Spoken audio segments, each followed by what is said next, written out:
we have a rocket scientist who is not only a personal trainer, was a personal trainer, but is passionate about it and might go back after your career, right? After you retire. So will it pay the bill? Well, that's probably why I'm working now.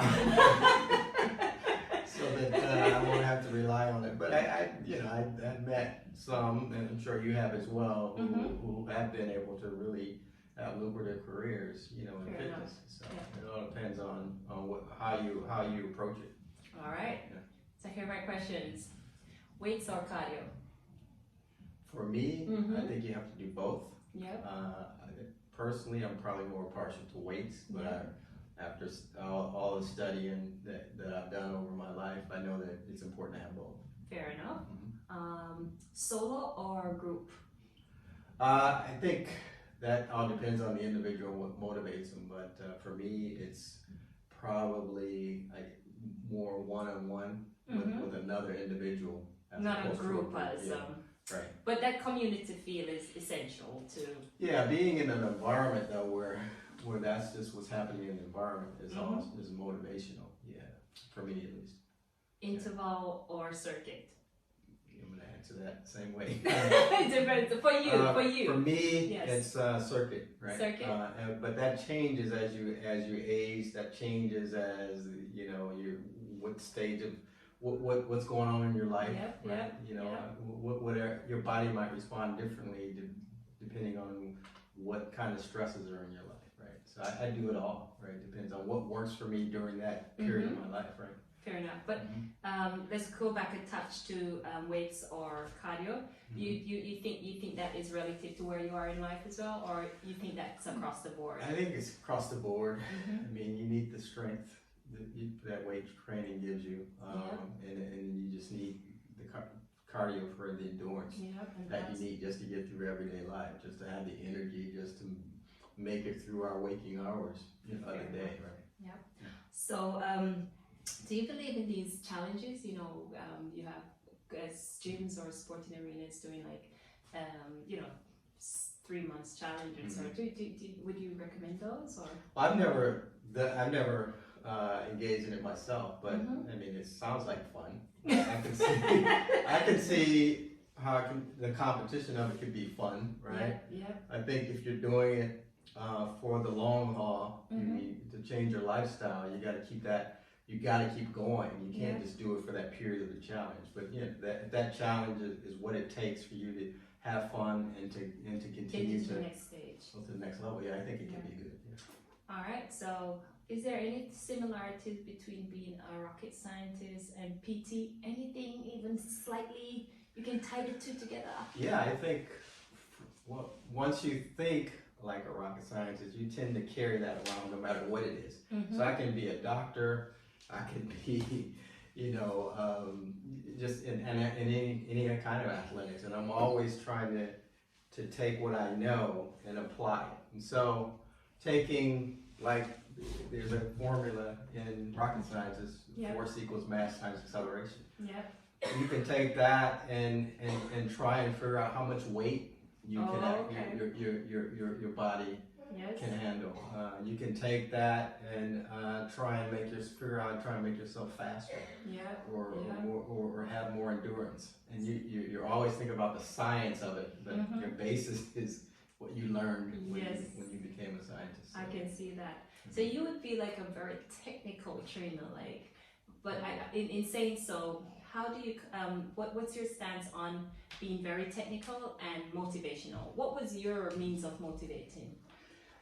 Yeah, it's individual. I think for me, it was being an athlete that was smaller than, because my sport of choice was American football, right? And I was smaller, and so I knew I had to have a stronger body and had to have more endurance in order for me to even compete. Okay. And so because I love sports so much, I knew that fitness was the thing that I needed to do to prepare me for it. And so that was my motivation. I think, depending on where you are. Where you are, and what you I think the thing that I didn't know was going to happen is that I was going to be lifelong for me. Yeah. Even though it was sports that that got me excited about it. Mm-hmm. Here I am, 56 years old now, And doing and it. I'm still very serious about, staying Yeah. in shape. Right? How was that transition from being a sports person to fitness? Because I know a lot of people don't make the transition. Yeah. I used to do a lot of sports in school, and most of my colleagues they didn't make that transition. How important is that transition? Okay. How important is it, or how did I do it? How did you do it, and how important is it?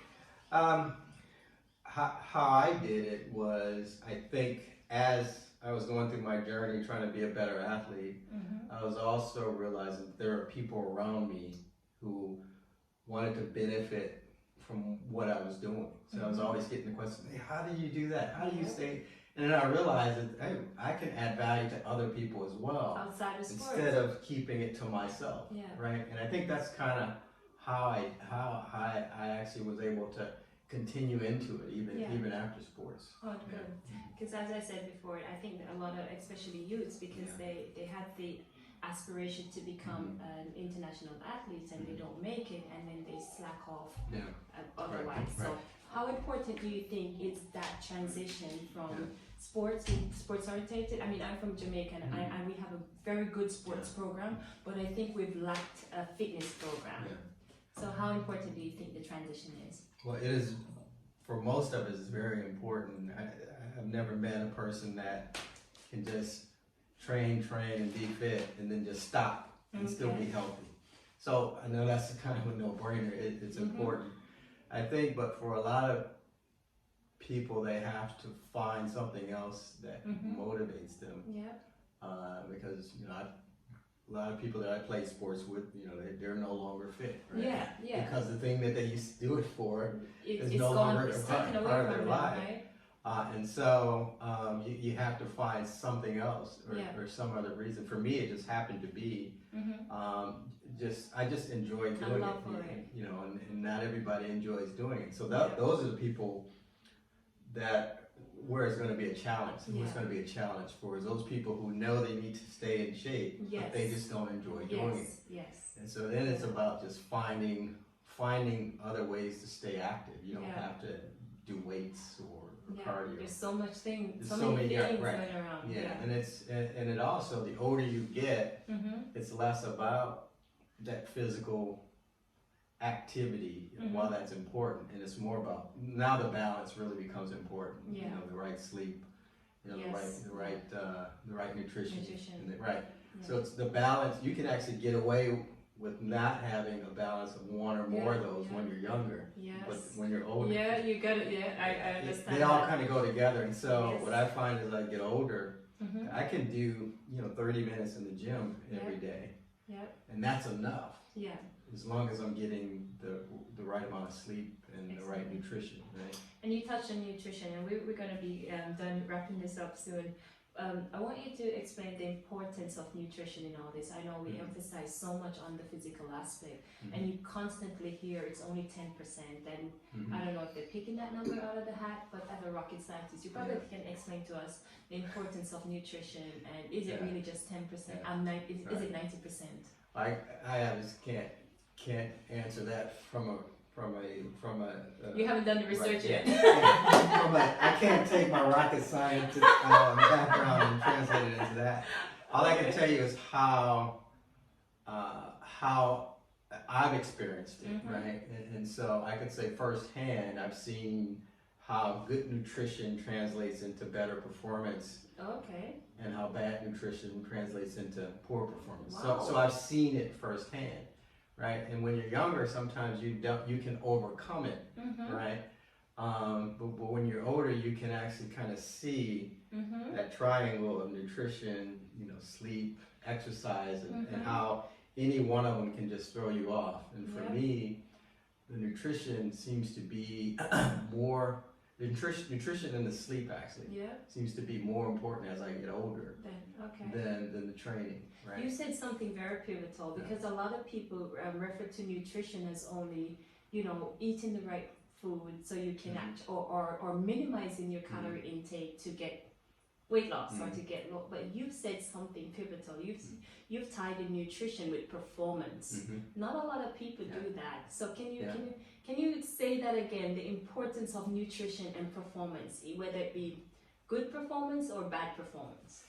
Well, again, I have to just From your perspective. From my perspective, it's you see the difference when I eat, say, processed foods or things that may have, you know, the wrong types of fats. Then I feel it the next day, whether it's brain fog or whether it's just, you know, feeling tired when you wake up or not being able to get through the next day.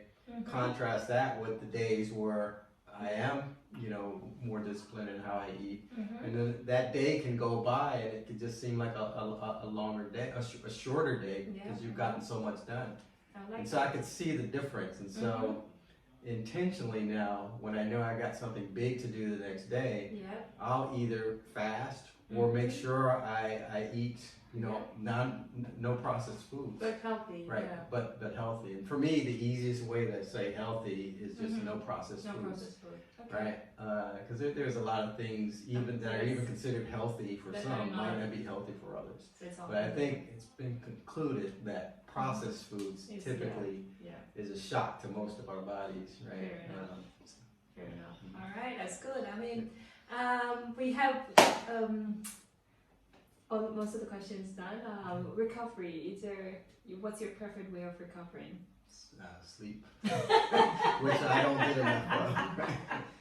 All right, Mr. Aaron, thank you very much for that. As I said before, you never know who your personal trainer is. It could be a rocket scientist.